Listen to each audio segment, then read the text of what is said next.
And we've been buying the last 3 years. And as you guys know, real estate's been crazy. Everybody thinks it's a bad idea to buy. But here we are, tripling our portfolio in the last 2 years.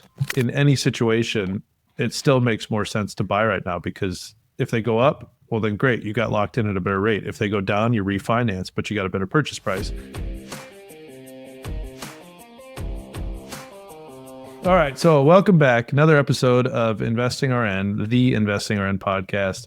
I'm Colin with my co-host, Josh, as usual. It's just the two of us again today. My co-host is so possessive. I think that one of us is the host and the other one is the co-host. We haven't decided yet, but I think we all know who it is. What's that meme with the Guardians of the Galaxy with Thor? Of course. It's me. That's how it is. Yeah.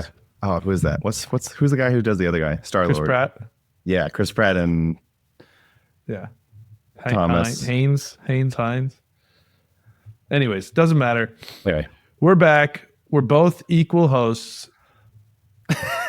and yeah, we got another episode. Today I'm wearing my shout out to Napa Valley MIT Medical Concierge. That's my buddy Isaac's company up here in they're not a sponsor, but they are welcome to sponsor us. But yeah, I'm rocking my scrubs today. Yeah. It's funny working with him because like he'll randomly get orders. I think like this morning, these people are visiting, they're staying at the Four Seasons, and one of them was sick. So early in the morning, they find his website, they go on, they order this thing, and it's like, you know, you imagine if people are staying at the Four Seasons, they expect a certain level of care or whatever, just things to be expedited. So I think he texted me at 7 a.m. Hey, what are you doing today? Can you do an IV with me at 9? And thankfully I was doing my stroke stuff today, so I had the flexibility. I was just like, yeah, sure, I'll be there. So went out, we did the IV. It was cool, hung out. He's a buddy from college, so it's good. It's always good to hang out, but it's cool supporting. Well, I mean, I'm not necessarily supporting, he's paying me. So it's a good thing. But yeah, it's a little side hustle up here in Napa Valley. So if you're ever in the area doing wine tasting and you're hammered, hit them up. And even if you're not, hit them up. It's good stuff. We did the marathon last weekend, the Napa Marathon last weekend, I think. That was pretty cool. Some people from Washington were here. They pre-booked, and after the marathon, they all came and got, I think it was like a group of 5 of them. After the marathon, they all came and got IVs. So I personally... Are you just giving like normal saline, or are you giving like caffeine shots in a liter, or what are you doing? Yeah, no, it just depends. So it's like Toradol. It could be Toradol Zofran. This guy today was kind of sick, so we gave him a little Toradol Zofran. He's getting like high dose vitamin C, glutathione, B12, and it's all in the liter or half liter bag. So they're getting hydration and some vitamins. Biotin, I think. We're going to do an episode with him, I think. We just never got around to it, right? Yeah, we'll get him eventually. Yeah, I know that stuff's pretty interesting. Yeah, well, I think the thing that's interesting about it is just like all the back end stuff that he had to do to actually get this thing up and running legit. And it's cool. He was saying that a guy recently reached out to him who's trying to start the same thing, you know, out of the Bay Area. And I think he said I don't know if the guy called him, and not realizing that, you know, Isaac is the owner of the company, called and was trying to get a hold of the owner of the company. And Isaac said he referred him to, he told him he had to go through email a request and do all this stuff. But then he said after the fact, he was thinking about it, and he was remembering how difficult it was when he was getting started, and how there was nobody helping him out, and, you know, all the things he had to do to get this thing going and figure it all out himself. And in my mind, I was thinking, yeah, earn it, dude. Not him, but this new guy. But he said he ended up going and meeting with the guy and you know, just kind of went through the whole process with him. And I think it's cool. You know, we always talk about, what is it? Collaboration over competition. I mean, this is kind of, you know, you never know. I think down the road, who knows? Maybe this guy will have a big event and we'll hit Isaac up and want to partner with him on some big event. So never hurts to. And even if he doesn't, I've been listening to Gary Vee lately, and Gary Vee's talking about doing these, just being like generous and genuinely like creating things and putting information and stuff out there and not necessarily expecting anything in return, which is difficult when you have a limited amount of time. But I think it's the right way to do things. Yeah, we've talked about that in the past, where it's nice to be generous and just extremely helpful, but at a certain point you have to protect your time, especially when you're an entrepreneur. You don't have a whole lot of extra time. So at some point it feels kind of douchey, but you got to charge for your time just to protect it. Yeah, at least something. I mean, just yeah, like you said, to protect it. And when you're what would be dadpreneurs? Yeah, we coined that a few weeks ago.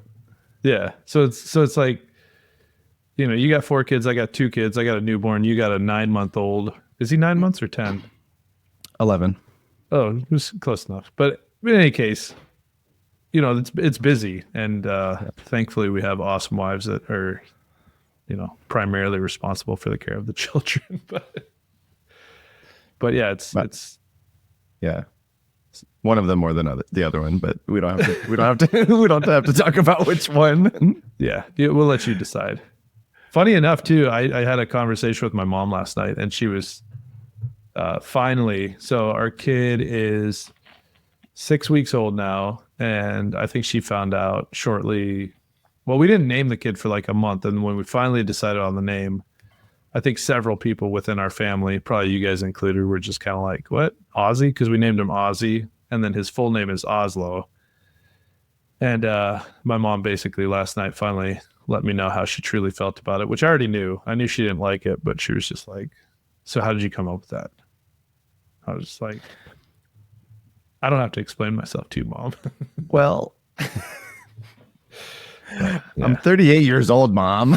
Yeah, naming your child is yeah, you would think it's just about you and your family and that child, but apparently it's about a lot more than that. So my mom was not happy, but she will come to terms with it. She didn't like Indy at first either, and we all know how that went. You just gotta make fun of it, and then it makes things okay a lot faster. Like, well, the thing when we named Indy, it was either her or my dad who said, "Oh, well, in school they're going to call her Undy. They're going to tease her."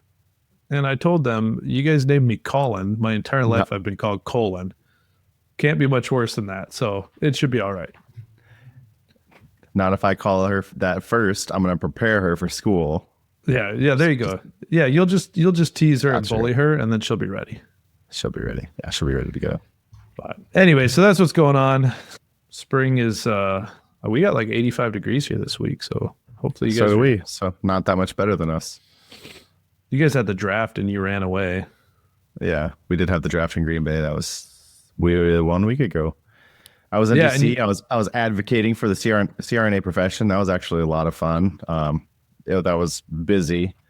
So in the last 10 days, I've only been home for 1 hour, minus yesterday off, obviously. It was pretty intense the last couple of weeks for us, but we made it. We're here, and now I'm playing quickly catch up. Oh, and we had a couple setbacks while we were over there too in DC. We had to amend and push back our closing date again, which we've talked about that a couple times. This time it's for a different reason. I'm sure we'll talk about that today. Yeah, got a couple other things we're going to talk about.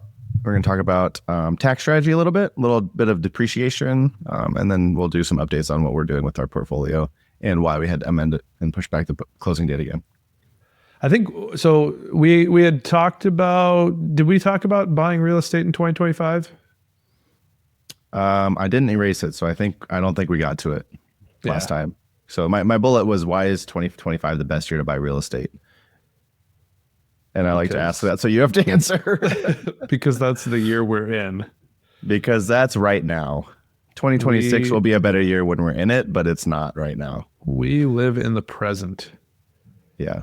Yeah. Right. Well, and we've been buying the last 3 years, and as you guys know, real estate's been crazy. Everybody thinks it's a bad idea to buy, but here we are, tripling our portfolio in the last just over 2 years, nearly tripling, I should say.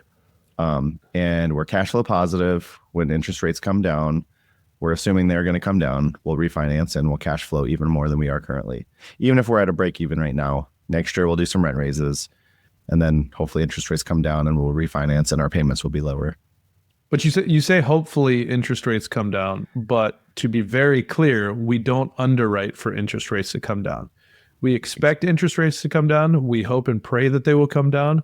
But when we underwrite for them to stay right where they are or even increase, and then, Right. costs to be more when we turn around and sell or refinance. And Right. Which we do not expect them to raise based on other data and smart people that I listen to. It doesn't seem like it's going to go up. When I hang out the Federal Reserve, when I'm over there just kind of hanging out, doesn't seem like the vibes over there. I don't think they're going to raise them. Yeah, but yeah, I mean, our strategy, it's not like the market has to shift just right for us to be successful. We plan things accordingly so that if it does go up. But one of the things, and I don't know if this is an original thought. It might be, it's probably not, but it's in terms of why 2025 is the best year, specifically 2025 and what's going on right now. And in Napa Valley, I got my license, and so I've been watching the market here, and I'm seeing homes sitting on the market for a long time. And when I talk to people, the argument against buying right now is obviously interest rates. Things are expensive, interest rates are high. But what I always tell people, and again, might be right, might be wrong, but I personally can't see how it's wrong, just because it makes sense in my mind. So let's say, interest rates are 7% right now. So in a year, 2 years, 10 years, interest rates are they're going to do one of three things. They're either going to go up, they're going to go down, or they're going to stay the same. But currently, because of where the interest rates are and have been for a while, the market is very much a buyer's market right now. Homes aren't selling. So if you want to go in and negotiate a price, things are sitting on the market longer. You can come in and you have some negotiation power there. So then if you're to buy the house now, you can potentially get it at a better purchase price. And then, like I said, the rates will do one of three things. They'll either go up, go down, or stay the same. And in any situation, it still makes more sense to buy right now, because if they go up, well, then great, you got locked in at a better rate. If they go down, you refinance, but you got a better purchase price. And if they stay the same, then nothing changes. And it's the same thing that we're looking at for our investing. It's, we run the numbers and we base it currently on about a 7% rate, but we're also underwriting for that to be higher. And some people will say, like, right. And some people, they're like, well, if interest rates are going to go up, then obviously prices will come down. I think the last 2-3 years have been a testament to the supply and demand is a little bit more powerful than the interest rates going up and down in mostly single family real estate. But I mean, even in commercial, prices definitely came down in commercial. But if you're a single family home investor or buyer, that didn't seem to be the case. It's more of a supply and demand issue. Yeah, and in 2021, I think it was when the market was just going nuts. I mean, it was very much a seller's market. Everything was going for over listing price. I think one of my friends in LA bought a house, and they had to submit a personal letter. And I think he said when they submitted their offer, there were something like 30 other offers on this one house, and they ended up getting it because of the letter they submitted. And also they offered over asking price, but other people were offering over asking price. I think people were offering more than them. So that's just kind of the nature of it right now. Well, and it's very location dependent. Like, maybe houses are sitting on the market a little bit longer in California, but as we know, our duplex here in Green Bay, we got $25,000 over asking price in less than a week after listing it. So it kind of really depends on the market you're looking at, and you have to really, if you're going to be investing in certain markets, you just gotta, do your due diligence in the market just as much as you do in the property. Yeah, well, and that's a good thing to say, because I'm speaking specifically about this market here, because that's who I'm talking to right now. But in general, that kind of applies to everything we're doing, because it's the same idea. And I don't know that rates will ever go down again. I mean, if you're holding out to buy a house until rates drop to 3%, you might be waiting forever. But compared to where they've been in the past, 7% is not that bad. But if they go up. when we bought our first house, our rate was 4%. And then when rates went down to 2%, I was like, oh my goodness, I can't believe we'd buy a house at 4%. And now I'm looking at that thinking, shoot, 4% would be nice.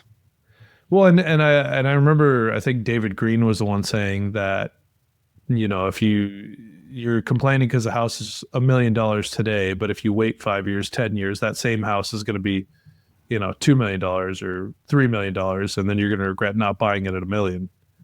And even if it's currently $2 million, in a few years it'll be $4 million, $5 million. So historically, real estate goes up. Obviously, you have these big crashes and it'll dip for a little bit, but over time it all goes up. So if you can have the right strategy, just hold out. So I just had, speaking of David Greene, I had one of his like little examples. So most of us are in healthcare. So how you pace out the QRS and each EKG to see it, like your heart rate and all that stuff. So if you put those same calipers on a 20-year span in real estate, the later 20-year has been always higher than the previous 20 years in the real estate. So if you bought a house and you pace it, doesn't matter where you pace it and what year, 1980, 2016, whatever, you pace it. If you look 20 years before, it would be worth more now than it was then. And I'm saying that specifically because even in 2009, if you looked 20 years prior, even in 2009 after the crash, it was still worth more than it was 20 years before. And is that on a normal sinus rhythm, or is that? That is on a normal sinus rhythm. Yes, with sir. A rate of? Yes, sir. A rate of 20 years. Okay. Rate of 20 years. Yeah.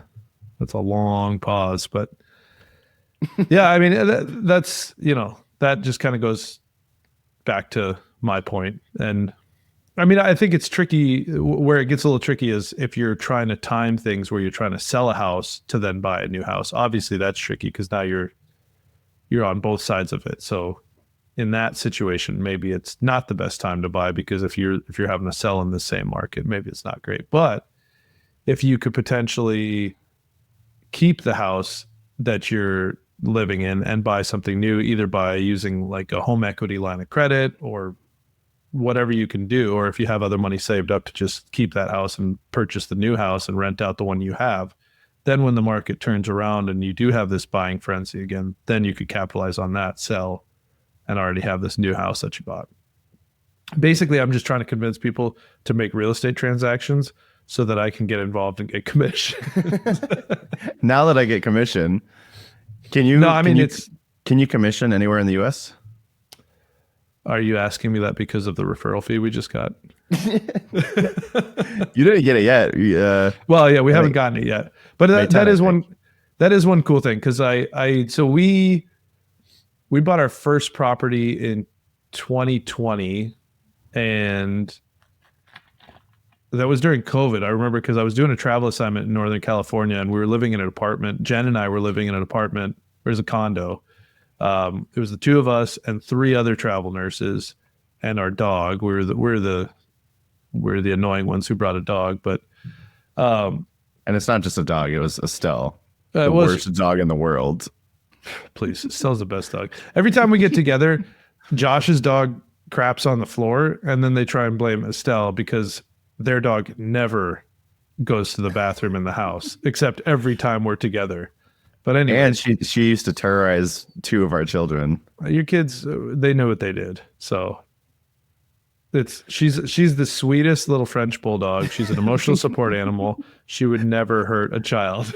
But don't let her drink too much water all at one time. Now that part is true. Yeah, she can't. She's 7 years old now, and she still does not know how to drink water like responsibly. It's kind of ridiculous. Her breed is not fit for survival. Although I will say, she's probably of all the French bulldogs I've ever seen, she is probably the most athletic, wild, because we live in a vineyard now and we have a German Shepherd, and I walk them off leash in the vineyard, and she goes up and down the hill. She goes in and out of the water. She's running up, just chasing whatever. So she's thick and healthy. I think the fact that you cannot birth a French bulldog other than with a C-section should steer you in the like mindset of maybe they shouldn't exist. She could birth. Too far? she could birth her own offspring. I don't think so. They've been inbred to. I'm not going to go down this road too long, but they've been inbred so much that their hips are so narrow that most of them have to have C-sections. But I specifically looked for one that looked more like a real dog that could actually walk for more than like 100 paces.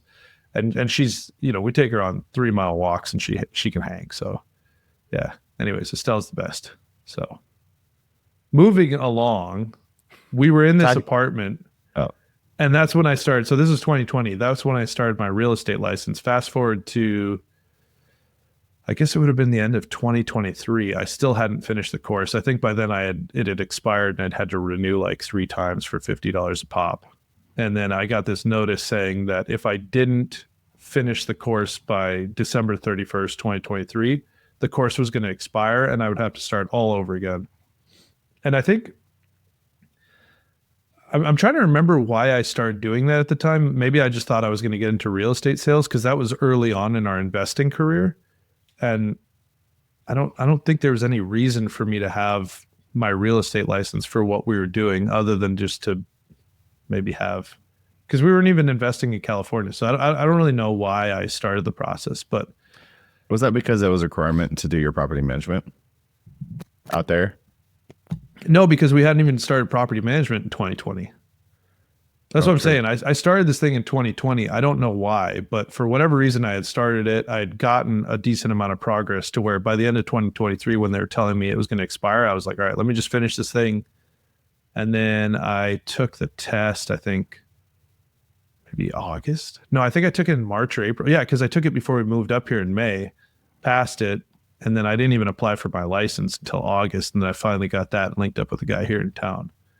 But, so now I just kind of had it without a really good reason for having it. But as it turns out, we have this duplex that we're selling in Green Bay, and there was little to no work involved other than the fact that we listed it with this guy who you bought it from, right?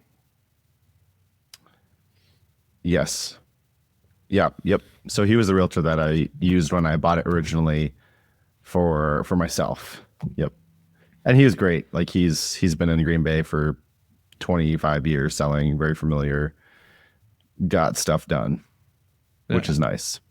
Yeah. And it was as simple as just saying, hey, my brother-in-law business partner is a realtor. He's going to get the referral fee. And the guy's like, all right, cool. We filled out a form and now it's like 25% of his commission.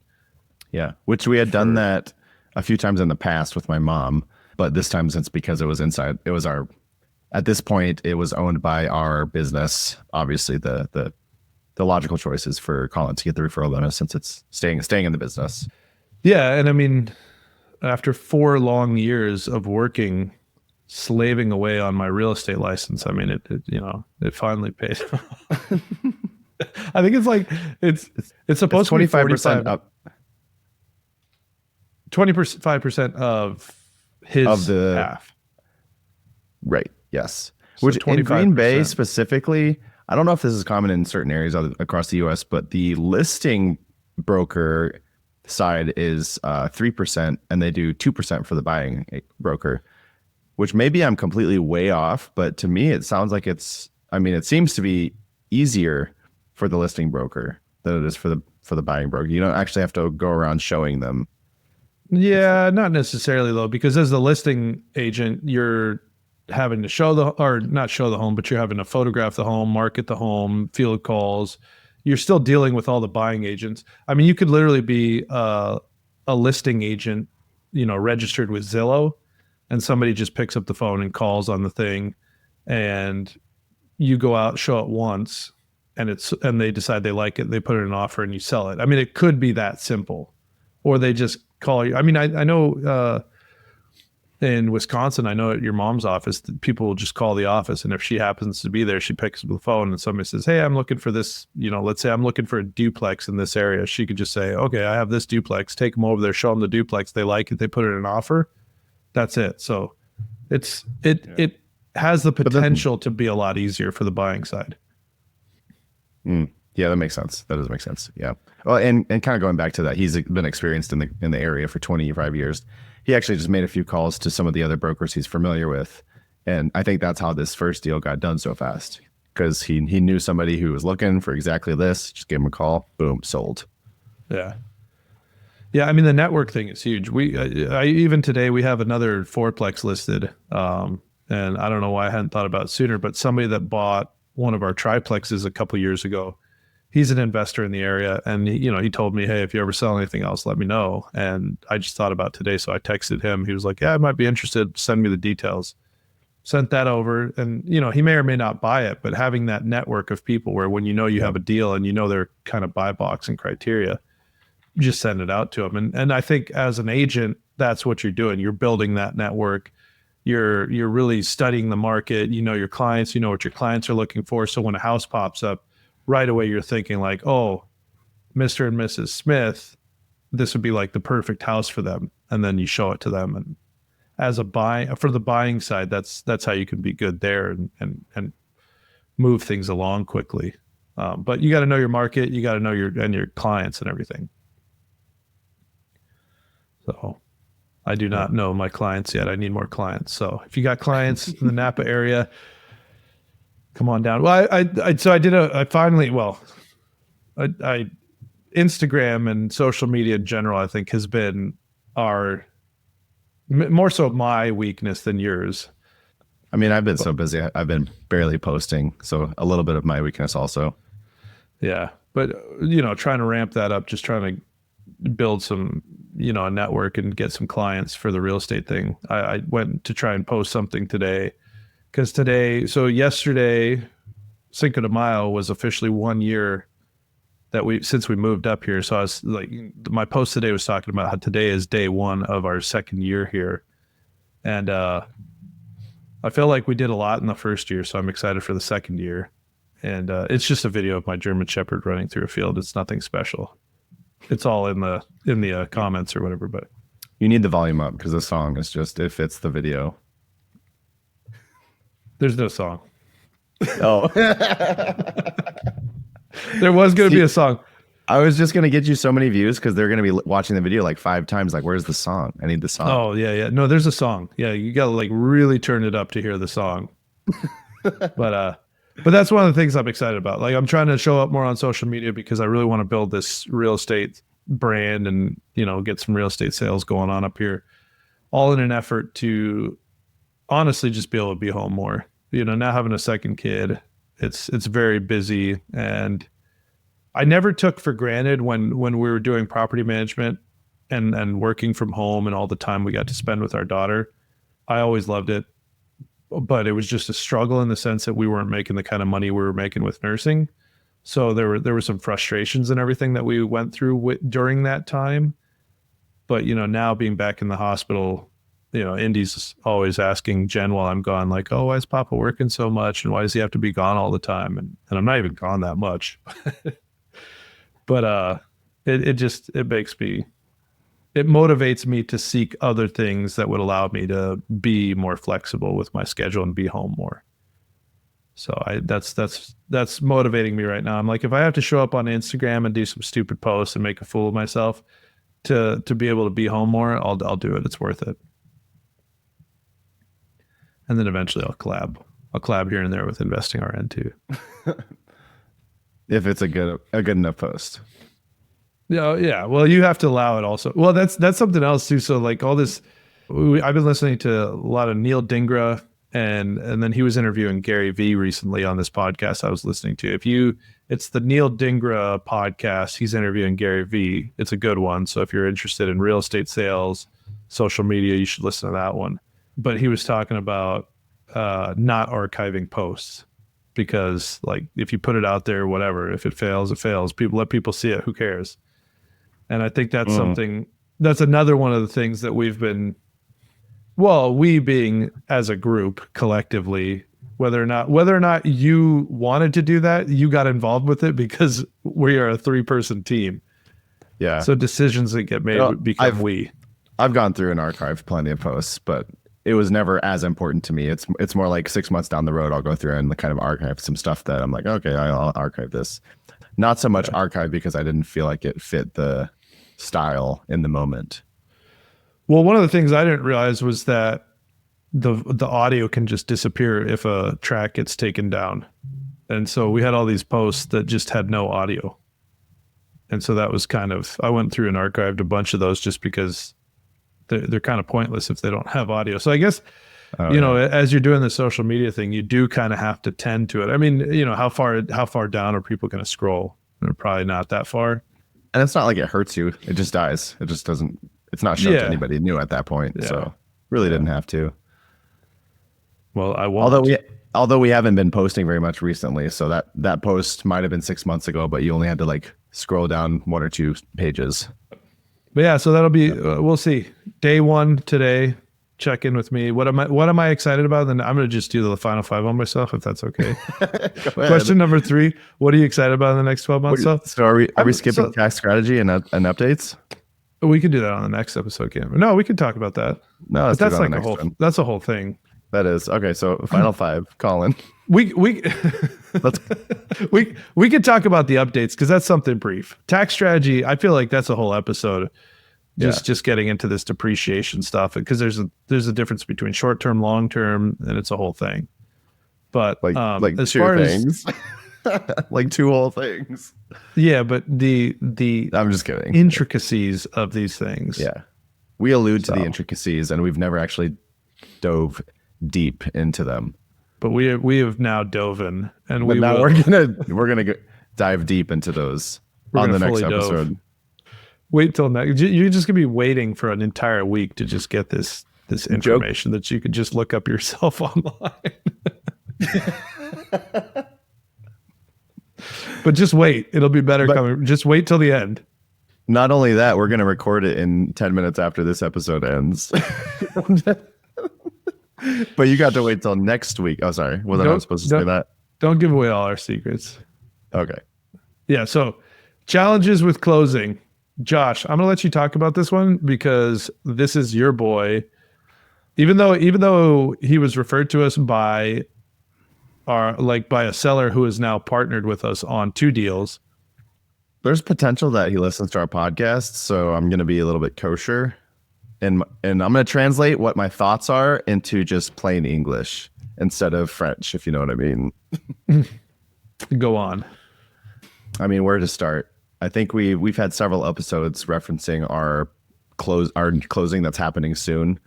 The initial first time we were supposed to close was March 14. We talked about the border dispute, extended that a couple weeks. Finally, this is a mobile home park border dispute. We're not getting involved at the federal level. We're not part of ICE. We're not building the wall. Side note, I've seen some clips from the Border Patrol. I don't know who's running their social media, but they got like drone shots, all these different angles, like a truck just like all glowed up. And that one patrol car is just driving and the background's shifting and it just that's the one. Sweet. That's the one? Yeah. Oh, that's the one I saw. I was like, man, who is doing the Border Patrol's Instagram? It's probably like some 16-year-old kid that's just, creating them in 5 minutes. But yeah, it's probably an illegal immigrant that's doing it for us. They're probably outsourcing it to the Philippines. I was going to say that. The best one wins and you get to stay here. I think that's what they said it was. Oh, man. The best video. I bet it's a VA in another country that they're probably is. Either that or maybe this whole thing's a lie and they're actually not busy and that's all they do because they're so bored. Yeah. Maybe now it's boring down there. It didn't used to be. Some dude sitting in a tower just creating reels. What was that? Did you see that? Nope. Whatever. Next reel. What were we talking about? The border dispute. Yeah. So that was resolved in court actually a few days before we were supposed to close, but because we had extended twice, we were like, let's close on the first 2 properties so we don't have to worry about this. And then why did we have to postpone again? What was the third postponing for? Because the appraisal. Well, and that's right. Going back to so the whole thing that's kind of tricky is like when you're doing a closing, you're dealing with the title company, you're dealing with the seller, and if they have an agent, you're dealing with the selling agent. And traditionally, we just buy it, and then other people have handled the rest, and they tell us how much money they need and where to sign and when. but not the case this time. Well, we further complicated things the way we set up this deal, because we were buying, again, if you've listened to previous episodes, you know this. If you haven't, brief recap, we were buying 2 properties off market that included a 30% seller finance.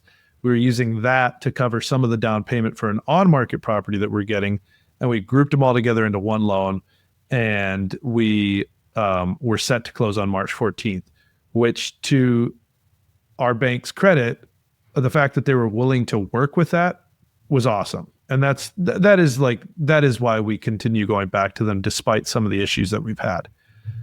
But when this land dispute came up, the court date was actually set for March 25th. We were set to close on March 14th. Because of this dispute, then we had to push the closing date back to March 31st, but we could only close on 2. So one of the off-market ones and the on-market one. But the problem is we needed all the seller finance credit from both of the off-market properties to cover the down payment. So that's where things got a little tricky. And we went back and forth with the seller of the off-market property, and we weren't trying to do anything shady or lock them into anything, but we spoke with them and they were okay with using all of the seller financing to close the first 2 deals, or the first 2 parks, which wasn't one of theirs. And then with the guarantee that we would buy the next park in time. And thankfully we did that, because since then we pushed it back for the second park. We pushed it back till April 30th. And then because of this additional piece of land, they wanted to go out and reappraise it. Not wanted to, like we're required to by federal law. Well, right. Yeah. So we had to wait for that. Kind of a big deal to break federal law. So we were like, okay, if you guys need that. Although some of your mentors would maybe tell you that was last week. We're past that now. Yeah. That was last week. Is it a big deal? Yeah. So we were waiting for the appraisal. The appraisal. So appraisals for large properties like these, they're expensive. So they're like $3,000 is not uncommon for an appraisal on a big park like this. The reappraisal, which was basically adding 100 square feet to this one side of the park, he was going to charge us another $2,000. And I said, that seems like a lot. Can we get a few other options? And apparently takes more than a month. Apparently that took 2 weeks. Whether or not that was being processed in 2 weeks, or like, oh, forgot to do that, let me do that real quick 2 weeks later. Not sure. We'll see. Well, and I think there was even some confusion as far as, because he said it was going to be another $2,500, but then when you clarified with him, the appraiser thought he was reappraising the entire park. He didn't realize he was just going to modify the appraisal that he'd already done. But even if he was, in my mind, I'm copying and pasting. That appraisal is 1 week old. Nothing has changed. Yeah. That's in my mind. I guess my mind works different. Yeah. Oh boy. Anyway. Well, and I'll be honest, I haven't even told you this, but I don't even know what this last appraisal has costed. I was just about to say that. I was like, no, we're at a point now where we push back, but at this point it's like, hey, so let's say we have to come out another. We're just getting this to the finish line. At this point, like every month that we wait, we're losing several $1,000s of income generation. And so just to get it done, it makes sense. I feel like there's more to say about this. We will talk about the difficulties of onboarding this park at the beginning of the next episode before we get into the tax strategy stuff. Mm-hmm. So, and now the final 3. We might have a special guest actually to go into more detail about the onboarding also. And then that will not be on the next episode. Actually, what time is it? No, he's off the clock. We can't force him to work. We can't force him to come on a podcast. What we will at some point. So what Josh is talking about is our property management. It's funny because I always want to say our property management manager, but it just sounds weird. But he's the head of property management now, and not actually technically Jen's the head of. He works for us. Jen's the CEO of property management. He could be the head of property management. There you go. Right? He's the president of operations. El Presidente of operations. Yeah, but we want to bring him on to give the perspective of, because there was a gradual introduction and learning curve for us into real estate and property management. But he jumped from a customer service job, which obviously helped him, straight into managing a 140, 150 unit portfolio that is now going to roughly 250 units. So it's been quite the learning curve for him. And he just started back in August, and we went from, he came into a portfolio that was about 140, and within less than a year now we're almost, doubling that. So he's, we'd like to have him on to get his perspective of what this has been like. And it probably won't be good for us, because it's not going to make us sound great in terms of the communication and difficulties he's had, but that's all right. That's what it is. So I guess I don't get to do the final five. I'll do it on the next episode. People say hire somebody before you need them. We did not do that. We needed him. We need. The last thing I will say about that is, when we hired him, I think we were nervous about hiring him because we didn't necessarily hire him before we needed him, but we hired him before we were sure we could afford him. But we knew we needed him, so we allowed ourselves to kind of like push ourselves a little bit. And now where we're at today, it's just crazy because we couldn't have done what we just did, acquiring these 3 new properties, without him and without our VAs in the Philippines, because of everything else we have going on in our personal lives and our work lives. Yeah. We would not be able to be managing this, and we just might not have been able to take down this deal if we didn't have him. So shout out to you, Brandon and Francie and Lorvie. All right, we'll see you next week.